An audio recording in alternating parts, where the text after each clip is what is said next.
छत्तीसगढ़ का मात्र एक जगह शिमला मैनपाट कहे जाने वाला एक पर्यटन स्थल, अगर आप यहाँ घूमने की प्लानिंग कर रहे हैं तो आपको फुल डिटेल्स इस वीडियो में कवर हो जाएगा।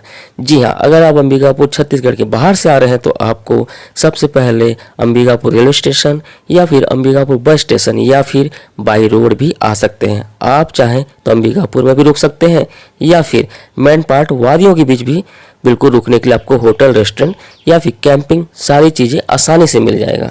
अब रहा, अगर आप अंबिकापुर में रुके तो आपको मैनपाट कैसे जाएंगे। आप बिल्कुल 4 व्हीलर के जरिए 3 से 4 हज़ार के बीच में आप आराम से 4 व्हीलर बुक कर सकते हैं और मैनपाट के लिए आप बिल्कुल निकल सकते हैं। जैसे आप मैनपाट की पहाड़ियों में चढ़ने स्टार्ट करेंगे, आपको काफ़ी घाटनुमा पहाड़ियाँ देखने को मिलेगा, वादियाँ देखने को मिलेगा और ये वादियाँ अत्यधिक प्राकृतिक से भरा पड़ा आपको सौंदर्य भरपूर मिलने को देखने को मिलेगा।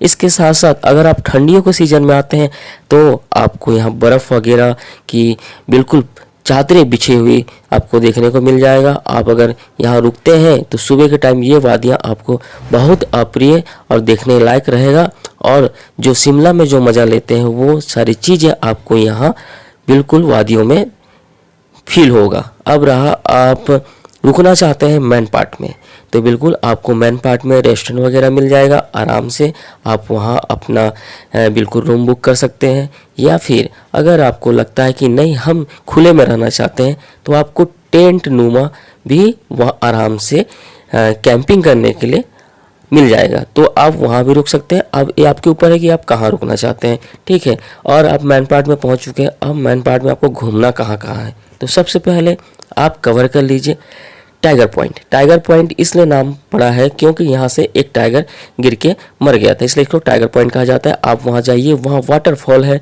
उसका लुत्फ उठाइए, फ़ोटो वगैरह लीजिए। वहाँ कुछ एक्टिविटी होता है, बिल्कुल वो एक्टिविटी आप करना चाहें तो कर सकते हैं या फिर टाइगर पॉइंट घूम के बिल्कुल वापस आ सकते हैं नेक्स्ट प्लेस की ओर। नेक्स्ट प्लेस आप चले जाइए बिल्कुल दलदली।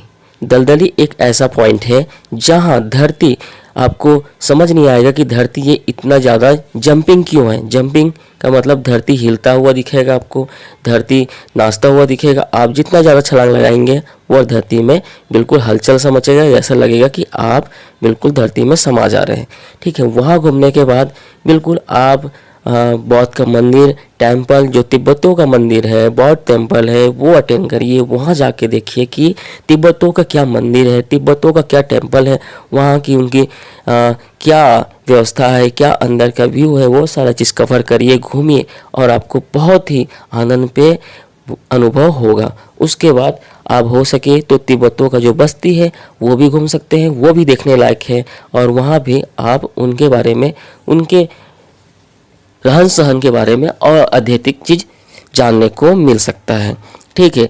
इस तरह से आप इन चीज़ों को घूमते हुए आप बिल्कुल उल्टा पानी, ये ऐसा जगह है जहाँ चढ़ानो नुमा में पानी उल्टी दिशा में बह रही है, तो ये एक नाली नुमा टाइप से पानी का बहाव है और यहाँ इतना गुरुत्वाकर्षण है कि गाड़ी भी आप चढ़ानो में बिना एक्सीलेटर लिए, बिना उस पर पुश किए उसको आराम से वो ऊपर खींच लेता है। तो वो चीज़ें आप वहाँ जाके एक्टिविटी कर सकते हैं, खुद फील कर सकते हैं और देख सकते हैं कि किस तरह से उल्टा पानी में गाड़ी को भी खींचा जाता है। तो ये कुछ अलग चीज़ है वहाँ, अगर आप जाना चाहते हैं तो बिल्कुल जाइए और वहाँ जाके लुत्फ उठाइए। उसके बाद अगर आपको लगे तो एक और प्लेस है मैनपाट में, वो है फिश पॉइंट। कहा जाता है कि यहाँ जलपरियाँ वगैरह पहले रहा करती थी, तो इस वजह से इसको फिश पॉइंट भी कहा जाता है, जलपरी पॉइंट भी कहा जाता है। तो आप वहाँ जाइए और देखिए वहाँ क्या फिश आपको देखने को मिलेगा, क्या नज़ारा है, क्या ब्यूटी है, क्या सौंदर्य आपको वहाँ बिल्कुल देखने को मिलेगा। इस तरह से आप जलपरी पॉइंट, फिश पॉइंट दोनों एक जगह है, आप बिल्कुल कवर कर सकते हैं और घूम फिर सकते हैं। अब रहा खाने का कि खाएं क्या, तो यहाँ आप शाकाहारी, मांसाहारी जैसा भी आपको व्यंजन चाहिए, जैसा भी खाना चाहिए आसानी से मिल सकता है। तो ये तो रहा आपका मैनपाट का पूरा टूर और इसके पश्चात आप बिल्कुल वापस आइए। आप जहाँ रुकना चाहते हैं बिल्कुल रुक जाइए, ठीक है। अगर आप बाहर से हैं तो बाई रोड भी वापस भी जा सकते हैं। अब रहा आपका टोटल खर्च। अगर अंबिकापुर से कार बुक करते हैं तो 3000 रुपये, खाना पीना आपको आराम से 100 से 300 के बीच में पड़ जाएगा और होटल रहना चाहते हैं 500 से 1000 1500 2 पर्सन के लिए आराम से रूम मिल जाएगा। आप देख लीजिए कितने लोग आना चाहते हैं, उसके हिसाब से कैलकुलेशन करके आप बिल्कुल अपना बजट बना सकते हैं। तो आई होप आपको वीडियो अच्छा लगा होगा, तो लाइक सब्सक्राइब बिल्कुल करते हुए जाइए।